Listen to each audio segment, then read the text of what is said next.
Noite, pessoal. Eu peço desculpas, mas eu realmente tive problemas por causa da mudança de dia e de horário, né? Me sugeriram esse horário de 8h30 justamente para não ter um curto espaço de tempo entre si e o negócio da Conib, né? Então, eu espero que todos tenham aproveitado lá, quem apareceu, espero que tenha sido bem legal mesmo. Infelizmente, eu não pude ir, como eu estava dizendo, né? Mas vamos dedicar a Shura aqui. Shura dedicada a Refuá da Tamar Batruta, Gisele Bussinger, da Fernanda Nazaré, Michele Cassalino, Miriam Batsara, Marcelo Baslima, Ruth Batsimcha, Ioná Batedit, José Eduardo de Santana, David Ben Fortune, Francisco Gomes da Silva, Baruch Ben Rivka e Avraham Baruch Ben Avraham. Algumas pessoas estão aqui e me pediram, como se diz, me pediram para botar nome. Quando tiver melhor, me avisa, senão o nome vai ficando e eu vou ficando preocupado, tá? Mas podem pedir nomes para adicionar também se for necessário, tá? Então vamos lá. Eu decidi hoje fazer uma coisa um pouquinho mais acadêmica. A gente vai. Eu sempre tenho a tradição, eu tinha, né? Já tem algum. No ciclo passado eu já não fiz, mas nos dois primeiros ciclos eu tinha a tradição de fazer sempre uma shiur de introdução falando sobre o livro em si. E com Bereshit eu nunca tinha feito, porque eu sempre fiz aquela ideia de envolver Torá e ciência e a gente poder conversar sobre essa dualidade, assim, como que a gente trata dos dois, poderia tratar dos dois ao mesmo tempo. Então eu nunca fiz de Bereshit. Então eu resolvi fazer hoje, porque essa paraxá, ela é propícia para isso, para a gente poder falar um pouco do que é Bereshit e no fim das contas, um jeito de olhar para a Torá que é um jeito que eu acho interessante, né? Eu acho interessante a gente ter essa observação. A gente fala um pouquinho dessas coisas, a gente costuma citar essa ideia está no ar aí, todo mundo já deve ter ouvido essa ideia, inclusive alguns, eu vou usar muito Rashi hoje, a gente vai fazer Pshat, mas vai analisar o Pshat a fundo e vai ver que às vezes alguma coisa falta ser dita, faltam ser ditas coisas importantes, né? Então a gente tem que a ideia é explorar um pouco essa ideia que permeia a religiosidade judaica, mas que pelo menos eu vejo muito pouco sendo explorada de fato, né? Então, a gente vai ver essa ideia do Sefer Bereshit em geral, mas usando mais a Paraxá hoje e algumas outras coisas de outros lugares, né? E tentar ir um pouco além da superfície hoje mesmo usando os Pshat, né? Mesmo usando aquelas partes que são um pouco mais que parece um pouco mais óbvio, mas não tão óbvio, né? Então é interessante porque o Ramchal fala que se a gente não pensar sobre as coisas, a gente não costuma pensar sobre as coisas que a gente não presta atenção, né? Então ele escreveu Mesilat Yesharim com esse intuito, né? Tem muitas coisas que todo mundo sabe, mas não pensa sobre o que sabe porque não está prestando atenção, já acha que sabe tudo, né? Então vamos começar com a Paraxá mesmo. No número 1 aí das notas eu botei. Vamos dar uma lidinha. Yaakov partiu de Beersheba e foi até Haran. E chegou a um lugar e dormiu ali, porque o sol havia se posto. E tomou das pedras o lugar e pôs a sua cabeceira e deitou-se naquele lugar. Então aí tem uma palavra que está sendo repetida, né? Primeiro, e chegou a um lugar. O que isso quer dizer exatamente, né? Chegou a um lugar, grande coisa, né? Vamos dar uma olhada no Rashi aí, o que o Rashi vai explicar dessa palavra. A palavra Hahu indica limite, ou seja, está limitando alguma coisa, a Torá está limitando alguma coisa. Naquele lugar, ele deitou-se para dormir, mas durante os 14 anos anteriores, ele aprendeu com seus professores na escola de Shem e Ever, e lá ele não dormiu nenhuma noite, pois estava envolvido no estudo. Então, o que o Rashi está dizendo aqui é que ele. Porque o que aconteceu? Vamos para o contexto, né? Yaakov acabou de sair meio fugido de casa, né? Porque Esav prometeu que ia matar ele quando o pai morresse, então a mãe fala, não, foge, vai-te embora, vai lá para casa do meu irmão, que você vai conseguir. Só que teve uma pausa de 14 anos, pelo que o Rashi está dizendo, entre a paraxá anterior e agora. Então ele passou 14 anos na Yeshiva, na escola de Shem e Ever, né? Então, a pergunta é, ele está falando aí 14 anos, mas onde que está isso na Torá de fato? Quantas vezes isso é citado na Torá? Quantas palavras tem na Torá que remetem a essa ideia? Quantas letras que seja? Não tem nada. A gente não tem nada. É só a partir de algumas coisas a gente entende que teve essa pausa de 14 anos, né? Então, por que a Torá não vai falar abertamente disso? Ainda mais estudo, né? Eu falo aqui, estudar é bom, estudar a Torá é legal. Por que a Torá não falaria abertamente que tá tendo um estudo que a Yaakov passou 14 anos estudando, né? Então, por que não tem essa ideia aberta? Por que não fala de uma forma clara, né? E aí eu botei só para uma discussão interessante, né? A Guemará faz uma pergunta interessante. Número 2. Os sábios ensinam o que deve ser feito antes, estudar Torá ou casar-se, né? O que você faz primeiro? Você casa ou você estuda Torá, né? Deve estudar Torá e depois se casar. Se for impossível viver sem casar, deve se casar e depois estudar Torá. Aí vem toda uma análise do Tosafot falando sobre, é porque o pessoal de Bavela era pobre e para eles era mais, você tinha que estudar a Torá primeiro para depois poder trabalhar depois de casado já.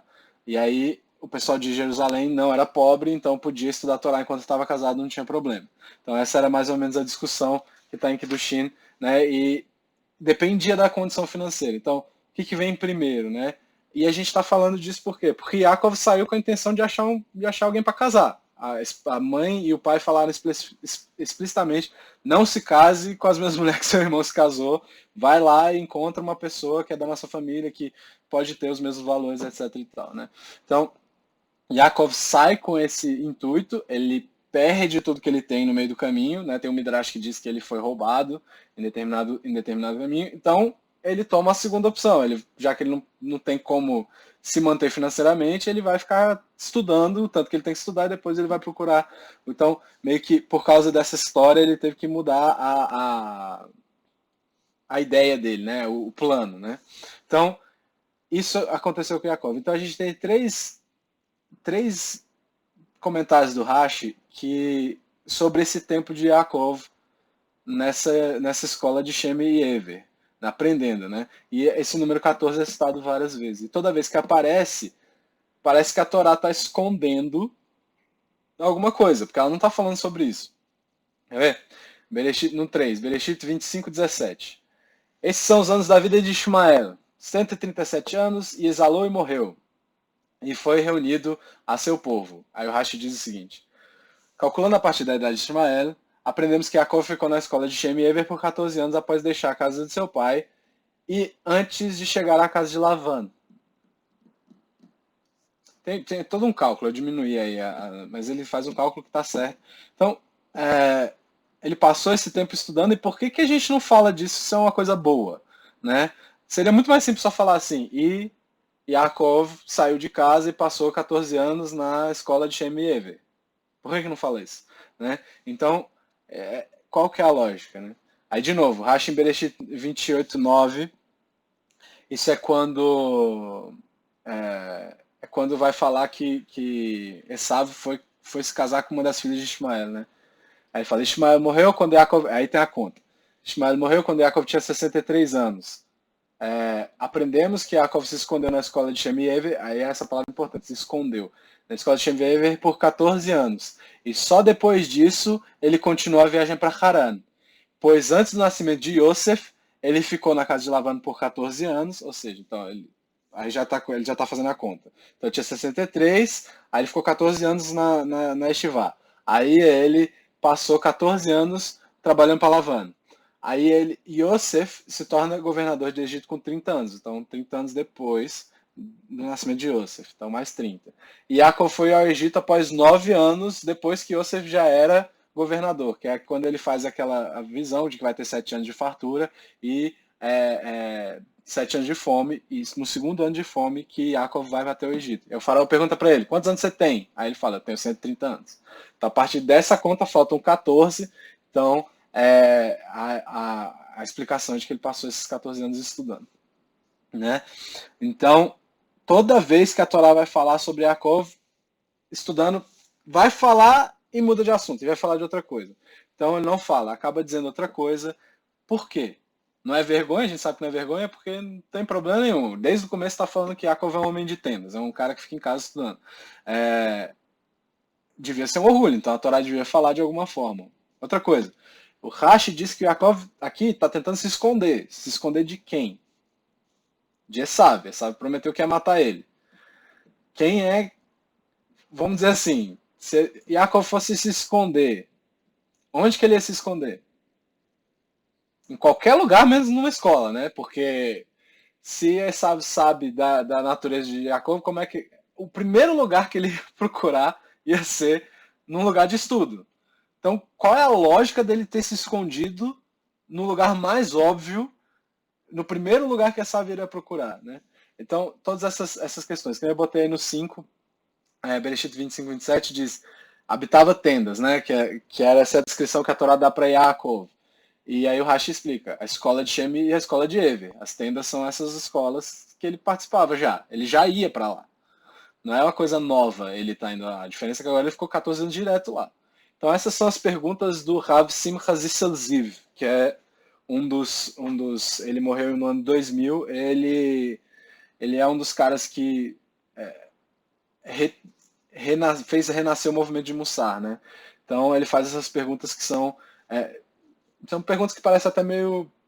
como que ninguém fez essas perguntas antes, né? Então, ele vai perguntar isso. Por que sempre que a Torá vai falar de Yaakov, aprendendo ela não fala, mas a gente tem que acabar descobrindo de outra forma? Que foi isso que aconteceu, né? E que tipo de esconderijo é a escola no caso de Yaakov? Se você sabe se escondendo lá, é uma coisa.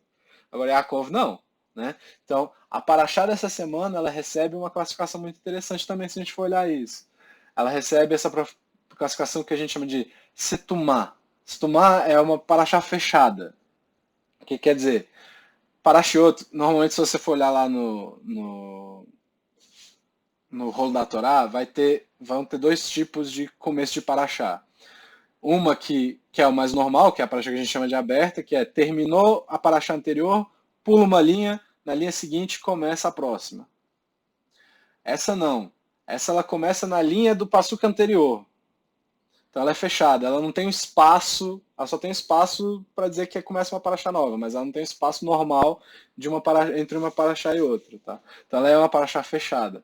E a mais famosa que a gente tem é a paraxá Vayechi. A paraxá Vayechi, ela nem... literalmente a separação dela para a anterior é espaço de uma letra só, né? Ela é a mais fechada, vamos dizer assim, né? Então, Hazal fala que essa paraxá é fechada, a nossa agora, a nossa dessa semana, ela é fechada porque Yaakov fugiu escondido de Esav. Tá, e daí? E daí? O que tem a paraxá? O que a paraxá? O aspecto físico da paraxá tem a ver com isso? Né? O Baal HaTurim explica a mesma coisa, que a paraxá ela é fechada nessa porque o Yaakov estava se escondendo. Então o que tem a ver, né? De onde saiu isso? Como eu falei, a Vayechi é Setumá Legamari, né? Ela é uma paraxá que ela tem a separação mínima entre a última, né? Então, e aí o final de Vaigash é logo em seguida, o próximo espaço já é a paraxá Vayechi. Então, se a gente for ver o comentário do Rashi em Vayechi, que é no número 6 que eu botei, ele fala assim, essa porção é completamente fechada, pois com a morte do nosso patriarca Yaakov, os corações e olhos de Israel se fecharam, por causa do tormento da escravidão que começava a surgir sobre eles. Tá, mais uma vez, o que tem a ver? Né? O que o formato da Paraxá, por que a Paraxá tem que sofrer com isso de alguma forma, né? E o Rav Simchas isso pergunta, qual é a relação entre o fechamento da Paraxá, entre a Paraxá ser fechada, e o fechamento dos olhos do coração do povo, né? Então a gente tem duas explicações do Rashi que são muito conhecidas, e tem uma caixa associada com elas. Tem uma dúvida, tem uma discussão, uma coisa mais intensa aí associada. No número 7, Bereshit 11, diz assim, e os dias de Terah foram 205 anos. Terah é o pai de Avraham. E Terah morreu em Haran. Então Terah morreu em Haran, e aí o Rashi vira e fala, ele viveu 60 anos após a saída de Avraham. Aí tem toda uma discussão, ele vai explicar, ele vai falar dos passuquim nos quais Avraham saiu, em Lech Lechá. Por qual motivo a escritura menciona a morte de Terah antes da saída de Avraham? Aí ele responde, para que ao fazer isso, as pessoas não achem que Abraham não honrou seu pai e o abandonou idoso. Peraí, quem? Quem que não vai achar isso? Quem que vai achar isso, na verdade? Se fosse dizer assim, Abraham... A gente não vai achar, porque não é para nós, porque a gente já sabe que Hashem mandou ele sair. E aí? Aí esse que é o negócio, o Hashem não está falando de nós agora, está falando do pessoal da época. Né? A Torá escreveu é, é, é, que ele morreu para que as pessoas da época que moravam ali perto, na Mesopotâmia, não pensassem mal de Abraham. Como assim? Né? A Torá escreveu que ele morreu para que as pessoas não soubessem que ele está vivo. Ele passou 60 anos a mais vivo. Né? Não faz sentido. Né? A Hashem falou. Por que o Hashem está falando isso? Ele não faz sentido. Eles usavam o jornal da época era a Torá. Em vez de ler lá o Correio de Haran, eles liam a Torá. Eles pegavam o Torá da Sefer e falavam assim, vou ver as notícias aqui. Não era assim, né? Então, e se visse a Teira andando no meio da rua? A Teira está dizendo aqui na Torá que você morreu. Mas está vivo. Como é que funciona isso? Né? Do que o Rashi está falando nessa parte? Né? Vamos para a paraxá da semana que vem agora. No 8.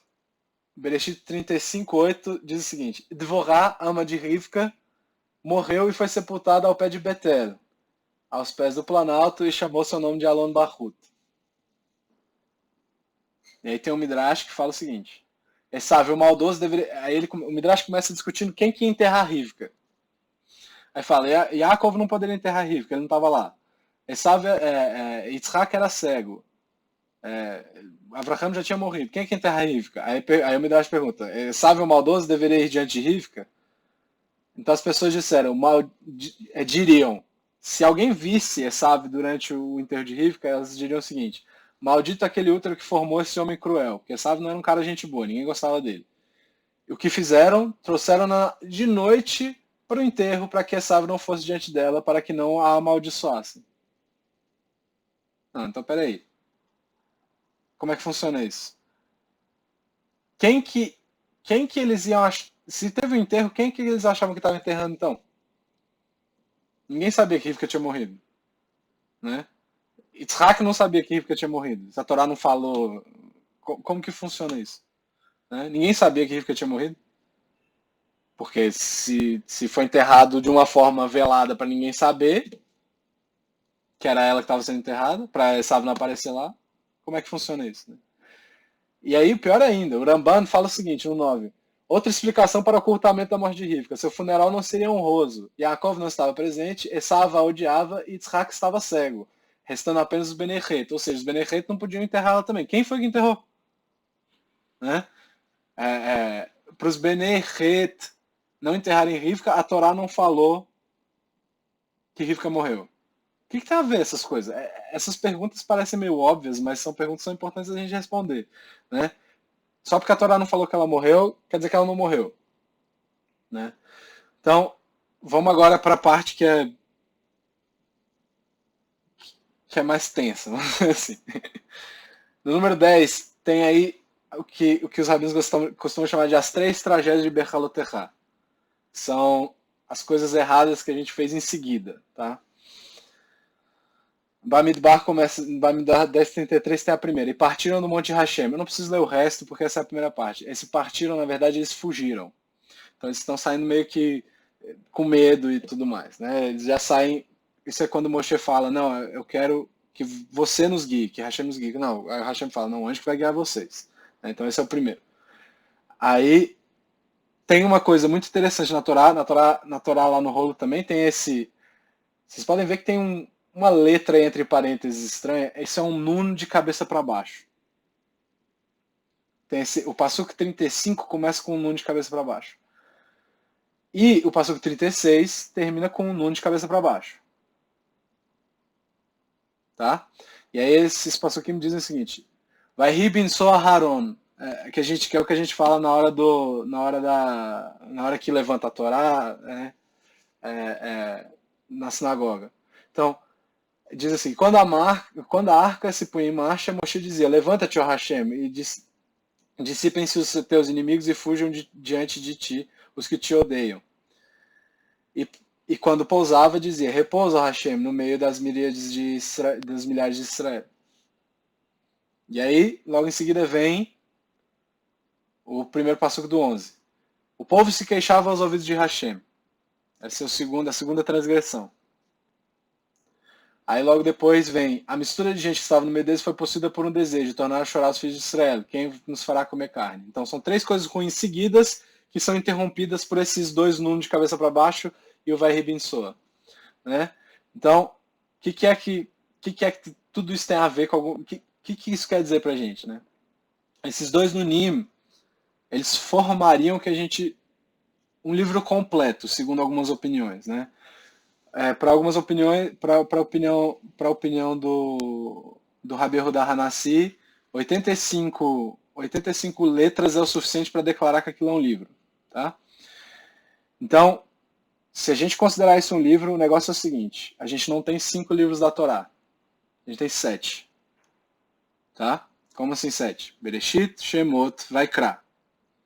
Aí, Bamidbar antes do Vai Ribinsoa, o Vai Ribinsoa, Bar Nimidbar depois do Vai Ribinsoa e Dvarim. Tá? Então, Hazal cita essa ideia de que o Sefer Torah, por exemplo, se tem um Sefer Torah que ainda tem, ele está todo apagado, mas ele ainda tem 85 letras, alarricamente ele ainda tem o Kiddushá da Torá. Então ela ainda é uma Torá, você não pode ler, ela não é caché, mas ela ainda tem a Kiddushá, então ela tem que ser tratada como uma Torá. Tá? Então, esse é o mínimo de letras para ser considerado um Sefer. Né? Ao ponto de que se você tiver algumas falhas em alguns livros, por exemplo, Bereshit está incompleto, você não pode ler Bereshit, mas se o resto está completo, você pode continuar lendo. Inclusive, se Bamidbar tiver dividido, o começo de Bamidbar está estragado, mas depois do Vai Ribinsoa tá normal, você pode ler também.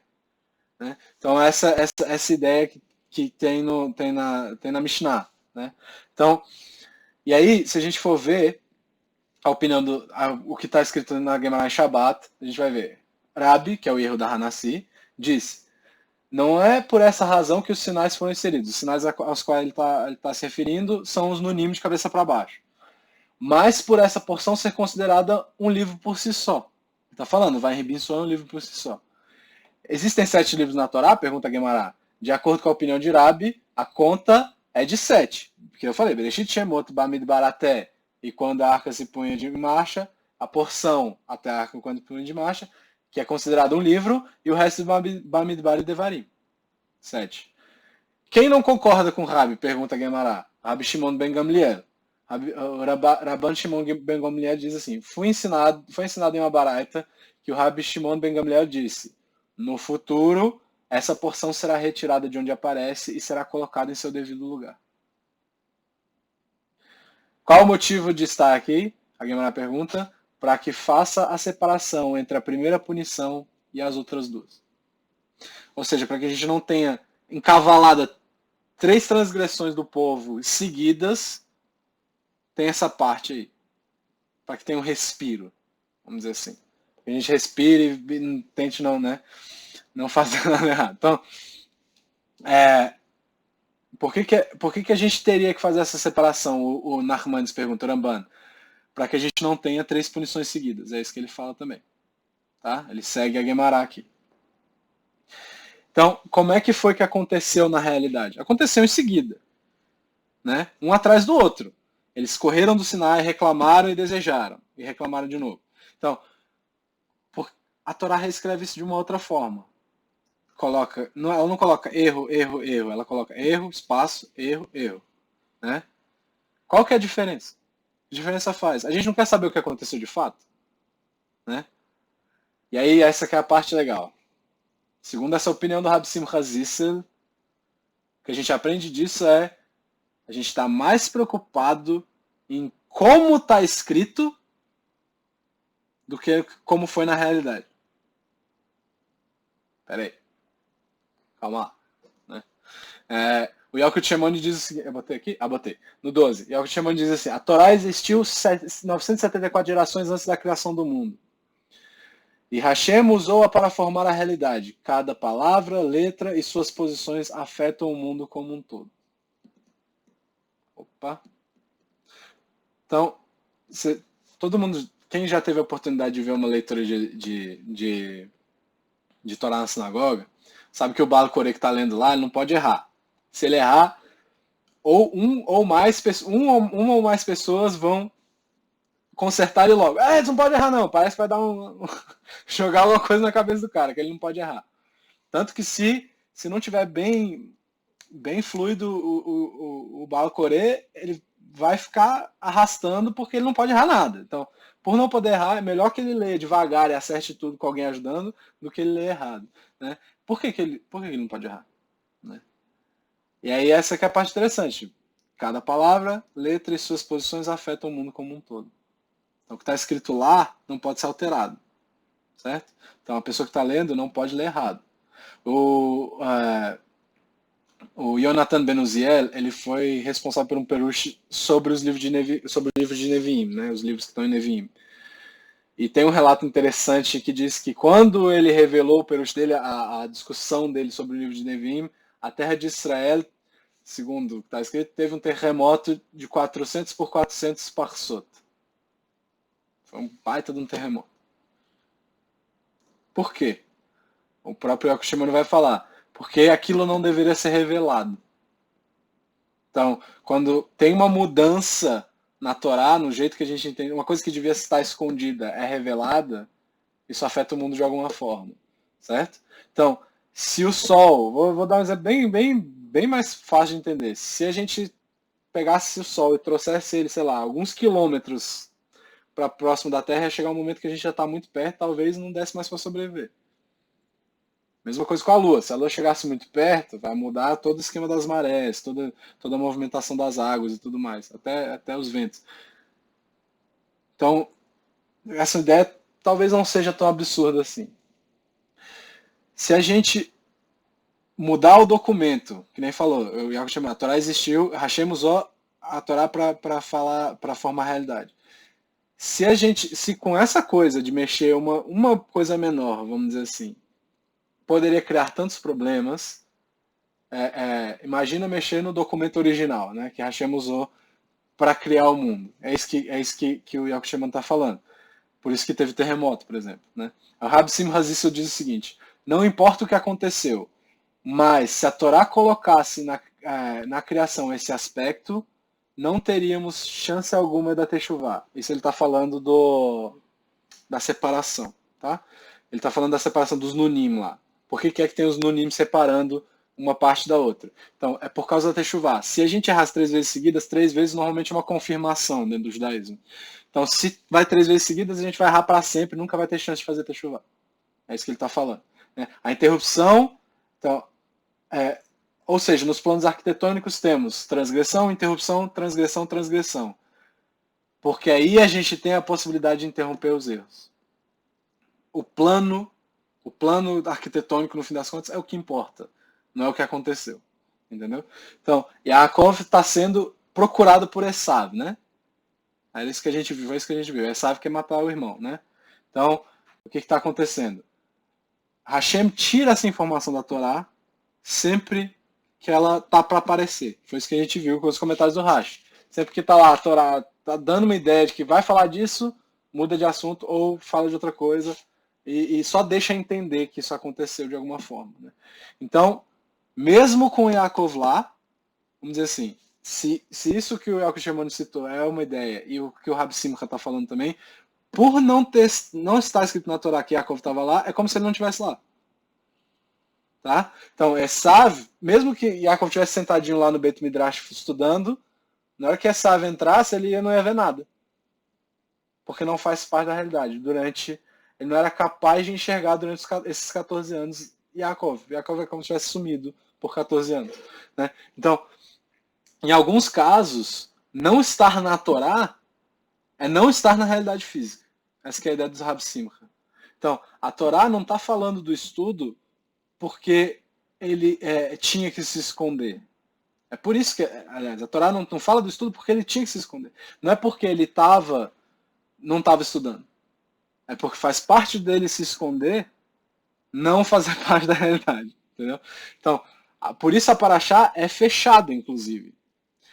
Porque ninguém viu Yaakov nesse meio tempo. Então, essa é a ideia. A Paraxá é fechada por causa disso. Então a gente tem uma caixa aí. Um dos fundamentos principais do judaísmo, qual que é? Um dos fundamentos principais do judaísmo é a ideia de Olam Rabá. Né? O Mesilat Yesharim mesmo cita isso. A gente precisa dessa ideia de mundo vindouro para falar dessas coisas. Né? Então, para a gente poder desenvolver nossa alma, toda essa situação. Né? Então, se ele é tão fundamental assim, quantos pasukim, quantos capítulos, quantos livros, quantos sefarim da Torá falam sobre Olam Rabá? Zero. Não tem uma citação direta de Olam Rabá dentro da Torá. Isso é uma coisa principal para a gente. Por que não fala diretamente sobre Olam Rabá? Né? Não tem nenhum capítulo, não tem nenhum passuco, não tem nenhuma letra que remeta a isso. Então, essa é a caixa do Kliyakar, né? Ele fala dessa ideia. Então, o Rabbi Aharon Kotler explica o seguinte: não podemos enxergar o Olam Rabá. E, se isso fizesse parte da Torá de uma forma aberta, seríamos capazes de enxergá-lo, o Olam Rabá, como parte da realidade. E isso acabaria com um dos propósitos da criação. Então, da mesma forma com que Hashem tira o Olam Rabá da Torá para que ele seja uma coisa escondida, ele tira do Humash e Yaakov para que ele possa estudar e se esconder por 14 anos. A gente foi em Ta'anit, no 13, na Gemara em Ta'anit, diz o seguinte: Rabi Yohanan diz, nosso patriarca Yaakov não morreu, Yaakov lomet, Yaakov Avinu lomet. Rabi Nachman perguntou, e foi para nada que fizeram o enterro? Então assim, o Rabi Yohanan vai, então tá, eles enterraram ele à toa. O pessoal cuidaram do corpo à toa, e aí o Rabi Yohanan responde, esse é o Derash, essa é a interpretação. Como está escrito, não tema Yaakov, meu servo, diz Hashem, não te desesperes, Israel, pois hei de te salvar e contigo tua semente, do lugar longínquo de onde estás. Esse verso é uma justaposição entre Yaakov e seus filhos, isso é Yermiarro, tá? Assim como seus filhos estão vivos, ele também está vivo. Tá? E o Rav Rutner fala assim, no Romash não está escrito Yaakov Lomet. No Romash está escrito que Yaakov morreu. Então, na realidade perceptível, ele está morto. Mas, na realidade do Derash, na realidade obscura, na realidade escondida, Yaakov Avinu Lomet. Yaakov Avinu não morreu. Certo? Então, essa que é a ideia desse comentário em Ta'anit. Então, o Chumash não é só uma história. Não é só um recount, não é só uma história do que aconteceu. É um plano arquitetônico da criação. Né? Então, o que está explícito a gente tem a condição de ver com os nossos olhos. A gente tem a condição de observar fisicamente. Mas aquilo que está intencionalmente omitido, não. Não é tudo que não está escrito na Torá que a gente não consegue ver, tá? É aquilo que é intencionalmente omitido. Em algum lugar dá pra gente entender que aquilo ali tá no Derash, por exemplo, como foi que está escrito na Gemara. Então isso está escondido. Então, para os olhos, está longe da nossa realidade física, vamos dizer assim. Então, por isso Yaakov consegue se esconder durante 14 anos. Porque ele não faz parte da realidade do mesmo jeito mais. Né? Então, a morte de Tera segue a mesma lógica. As pessoas que estavam em volta não percebiam Tera. Elas não tinham como enxergá-lo, porque ele estava morto. Na cabeça de todo mundo, caiu a ficha de que ele tinha morrido. Então, mesmo se alguém, vamos dizer assim, visse, não entendia que era Tera. Então, na mente deles, eles não eram capazes de perceber Tera.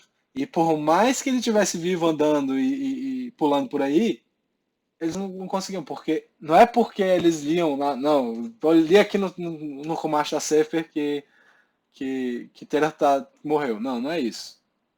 É porque muda a realidade. Então, mesma coisa com Rivka. Rivka também tem esse conceito de que para proteger para proteger a pessoa, para proteger Rivka, a Torá não fala abertamente da morte dela, porque o único que poderia enterrá-la era Esav. Certo? Então, da mesma forma, isso protege Rivka, né? Tem uma coisa muito interessante aqui. No número. Deixa eu ver aqui. 14. Número 14, tem aquela hora que Yaakov sai da casa de Lavan e ele vai se encontrar com Esav. Pela primeira vez, depois de ter fugido de casa, né?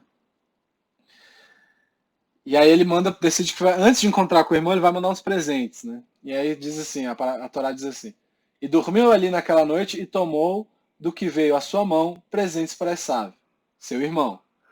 12 cabras e 20 bodes, 200 ovelhas e 20 carneiros, 30 camelos e suas crias, 40 vacas e 10 touros, 20 jumentos e 20 jumentas e 10 jumentos. Por que só o camelo é diferente?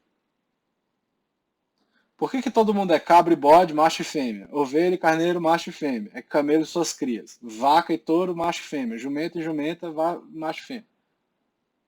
Por que só o camelo é diferente? Aí vem o Rashi e explica assim. O Midrash explica que a palavra para crias remete à palavra que dá a ideia daqueles que as montam. Ou seja, o macho. Ele mandou camelos machos e fêmeas também.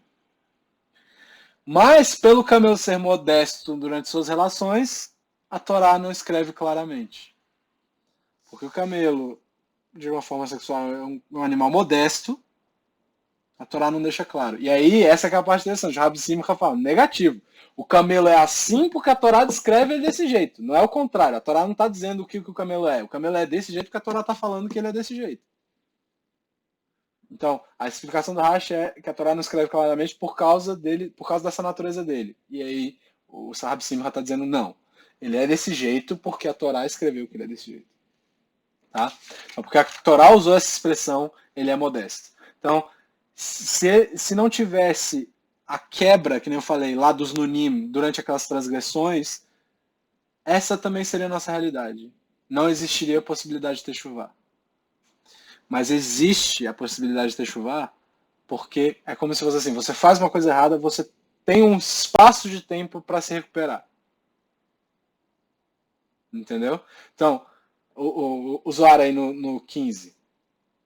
O santo bendito seja, criou os céus e a terra ao ler a Torá. No princípio, ao criar Deus os céus e a terra. Ou seja, quando Hashem leu, Bereshit bara Elohim, Et hashamayim vet haaretz, ele estava criando o mundo já. O mundo começou a surgir a partir disso. Foi quando ele falou essas coisas. Né? E por isso que o Baal Coré, o cara que está lendo a Torá lá na frente, não pode errar a leitura. Certo? Isso, quer ver? Bereshit, vamos lá de novo. Na última passagenzinha assim. Então o Baal Coré não pode errar porque ele está falando do plano arquitetônico, não da historinha que aconteceu. Tá? Vamos lá, última nota. Bereshit 25:19 e o Rashi no Passuk. Então, essas são as gerações de Yitzhak, filho de Avraham. E Avraham gerou Yitzhak. Tá, por que está sendo redundante? A Rashi explica. Para que a escritura parece repetir ao dizer Avraham gerou Yitzhak? Para que não dissessem que ele era filho de Avimelech. Porque Avraham passou muito tempo sem ter filho com Sara. Para que não dissesse que ele era filho de Avimelech. E que o santo bendito seja fez? Formou o rosto de Yitzhak com características muito similares às de Avraham. E todos eram obrigados a admitir que Avraham era pai de Yitzhak. Que eles pareciam muito. E aí vem o Rabi Simon e fala assim, não, peraí, é diferente. A Yitzhak se parecia com Avraham porque a Torá está falando que parece. Não é porque Hashem fez. Não, Hashem botou na Torá primeiro, depois, né? E depois ele ficou igual. Então, a segunda frase indica que Yitzhak foi criado para se parecer com Avraham. Então, é interessante que até a época do ano que a Paraxá é lida, tem uma relação direta com a Paraxá também. Tem várias coisas, eu não vou entrar nesse assunto, porque senão a gente vai ficar aqui 2 horas, mas tem várias coisas que remetem à época do ano com a Paraxá se espelha direto na época do ano também, né? Então, tem uma coisa, por exemplo, na Parashá dessa semana, que está formando a narrativa desse momento aqui, do momento que o mundo está vivendo, não do momento aqui nós, né? Então, essa é a explicação do Rabi Simcha, né? Mas aí a gente falou, a Torá existia antes da criação, mas nessa mesma forma, ou seja, já estava falando de Moshe antes de Moshe existir, não necessariamente. O Nachmanides ele explica que todas as letras eram as mesmas. Se você for pegar, contar todas as, quantos Nun tem, quantos Aleph tem dentro da Torá, era o mesmo número que estava lá. Mas elas formam a história de acordo com a necessidade, né? Então, elas ainda não formavam todas as palavras da Torá. É isso que o Nachmanides fala, o Rambam. E o Rav Simcha termina a ideia dele dizendo assim: com isso, a forma que Hashem lidava com os, podemos ver a forma com que Hashem lidava com os avot e as imaot, né, com os patriarcas e as matriarcas. Podemos aprender muita ahavá com isso, ou seja, a gente pode aprender a amar o outro com isso, porque Hashem lidava com eles com amor, protegeu Rivka durante, depois que ela morreu, protegeu Avraham e Yitzhak de não falarem deles depois que Yitzhak nasceu, protegeu Yaakov de ser morto pelo irmão e uma série de outras coisas. Então Hashem estava disposto a mudar algo tão sensível quanto o plano arquitetônico do mundo para ajudar as pessoas. Então a gente também, teoricamente, deveria estar disposto a mudar nossos planos para ajudar aquelas pessoas que a gente ama, né? E se a gente buscar estudar esse documento, que é tão importante, seguindo essa análise do Simcha Zissel, por exemplo, e de outros rabinos, esse documento que afeta a realidade em si, a gente pode entender as dúvidas que surgem nas nossas próprias vidas. Boa noite, pessoal. Muito obrigado pela paciência. E eu vou abrir para todo mundo falar agora. Obrigado.